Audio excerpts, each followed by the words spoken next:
Hey, it's Sarah. In our previous lesson, we covered Clay HubSpot actions and learned about lookup, create, and update functions, plus the critical difference between importing data and actually modifying in your CRM records. In this lesson, we're diving into Clay's Salesforce action. While most features are quite similar, there are a few quirks that require a slightly different approach than HubSpot. And lastly, I'll show you how it works safely with Sandbox environments so you can test everything before deploying to your production Salesforce instance. When starting out, always use a Sandbox environment when testing Clay actions. You can think of a sandbox like a practice room for musicians. You wouldn't perform a complex piece in front of an audience without rehearsing it first. Similarly, you don't want to test Clay automations directly in your production Salesforce instance where real customer data lives. Here's how to set up your Sandbox connection. Click on the Live button in the top left corner, then switch to Sandbox mode. You've now entered the Sandbox. Here you can add rows to your test data from your table. This gives you a safe playground to experiment with Clay actions without any risk to your live data or workflows. Once you've imported your Salesforce data into Clay, you might notice something unexpected. All your Salesforce properties don't automatically show up in the cell details. To see and extract all those properties, you need to first look up your records using the CRM ID as an identifier. This tells Clay to fetch the complete record details from Salesforce. Here's the process. Add a new enrichment column, select Salesforce Lookup, and use your CRM ID column as the identifier. You can run the lookup to populate full record details. Now, to display these objects in your Clay table as separate columns, just click on the data point you want to display the cell details, select Add as Column, and this will create a new column with that specific field. This extra step gives you much more control over which Salesforce fields you want to work with and enrich in Clay, but it does require this small extra step. The core Salesforce actions in Clay work similarly to HubSpot, but with some important differences. Lookup and create update functions operate on the same principles you just learned in the HubSpot lesson. You're either retrieving existing records or creating new ones and updating existing records, respectively. However, Salesforce has a special action called Upsert that's essentially a combination of create and update in one operation. Here's how it works.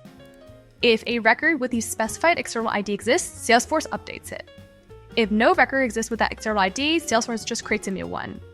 Upsert does require you to have an external ID field configured in your Salesforce setup. For more complex data relationships, you can actually retrieve what you need in Clay using SOQL. SOQL stands for Salesforce Object Query Language, and it's the data retrieval language used specifically in Salesforce. It becomes especially valuable when you're dealing with one-to-many relationships. For example, finding all opportunities associated with a specific account, retrieving all activities related to a contact. If this is daunting, Claude is excellent at generating SOQL queries for you. Instead of learning SOQL syntax from scratch, you can describe what you want to retrieve with Claude and it'll generate the proper SOQL query.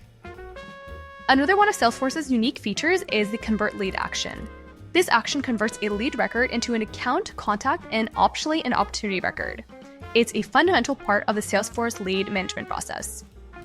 When you run convert lead through Clay, the lead records gets converted to a contact, a new account gets created, or the contact gets associated with an existing account, and optionally, an opportunity record gets created if there's a potential deal. This is particularly useful for automating inbound workflows where you want to move qualified leads through your queue into your standard account and contact structure. Understanding the difference between leads and contacts in Salesforce is crucial for effective Clay automation. Here's the key distinction. Contacts and account are your source of truth in Salesforce. These represent the people and companies in your database regardless of their engagement status. A lead, however, is a contact interacted with in some way or who came in inbound. You can think of leads as contacts in an active sales process. This can create a one-to-many relationship. One contact might be associated with multiple lead records, especially over time. Understanding this relationship is critical when building Clay automations because you either decide whether you're working with the permanent contact record or the temporary lead record for your specific use case. When building Salesforce automations in Clay, always think about what you're trying to achieve. Start by mapping out which Salesforce objects you need to interact with and in what sequence. Are you creating leads first, then converting them? Are you updating existing contacts with new information? Are you creating opportunities tied to existing accounts? Make sure to use Lookup to verify whether a record exists in your CRM before running subsequent create, update, or upsert actions. This will help you avoid creating duplicate records and ensures you're working with the most current information. Salesforce actions in Clay are powerful tools for automation, but they require Just a bit of planning and testing to implement successfully and prevent data issues downstream. Remember, always test at a sandbox first, understand your object relationships, and leverage Claude for SOQL generation when you need that complex data retrieval. Next up, we're getting into the good stuff. You'll learn how to enrich context with all the data you might need to build powerful, context-rich workflows, transforming your CRM from a stat database into a dynamic, intelligent system. I'll see you there!